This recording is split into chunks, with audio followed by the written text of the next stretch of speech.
All right, the Creative Act Part 14. So he first talks about how small ideas can become really big. He says, be mindful not to abandon a project prematurely because you have given it an all or nothing thinking.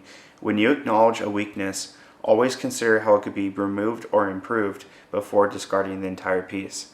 So he talks about how like seeds are basically your ideas and they grow to become a tree, meaning that they become fully developed and become something that you expected or didn't expect. And he's saying that sometimes the smallest seeds that you think are the smallest ideas or ideas that aren't fully developed become the most developed, or ideas that you would have never imagined, or ideas that are better than any idea you've ever made. So always give the benefit of the doubt and just keep them in your back pocket and like don't give up on them. Now he talks about how when you need some inspiration, just calm your mind and it's going to come naturally. So he says, boosting our receptivity may require a relaxing of effort. In relaxing the mind, we may have greater clarity to hear the whisper when it comes. The whisper cannot be wrestled into existence, only welcomed with an open state of mind. Only welcomed with an open state of mind. So when I think of like scenes that I've had like creative block on, I just can't think of like how the scene should go. I end up just like taking a walk or going to the gym and like keeping it in the back of my mind. And I feel like I just get inspiration, like a subtle thing in the corner that like clicks. It's like a light bulb. And sometimes it takes a week or two. But if you constantly have that in your back pocket, you're not forcing it. You're not like sitting at a desk saying, I need to think of this.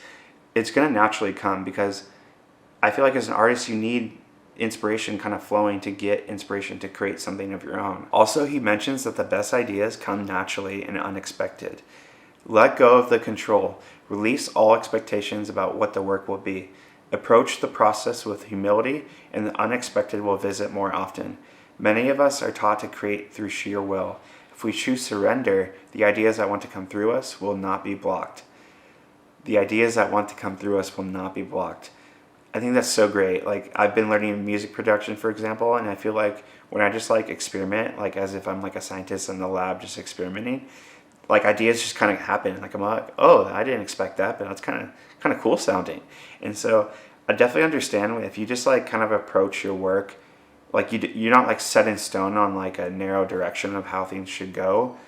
A lot of better outcomes kind of come to you. It's kind of like if you have like one alley that you're kind of snowboarding through, and then like other alleys kind of close in on you, and then you go through the alley and you see like all three options. The left turn might be better, and so you end up kind of like broadening your horizon. The more you broaden your horizon, the more better ideas kind of come. This line is really long, but it hit me harder probably than anything I've read in the book. We move forward in the dark. If nothing we attempt yields progress, we rely on belief and will.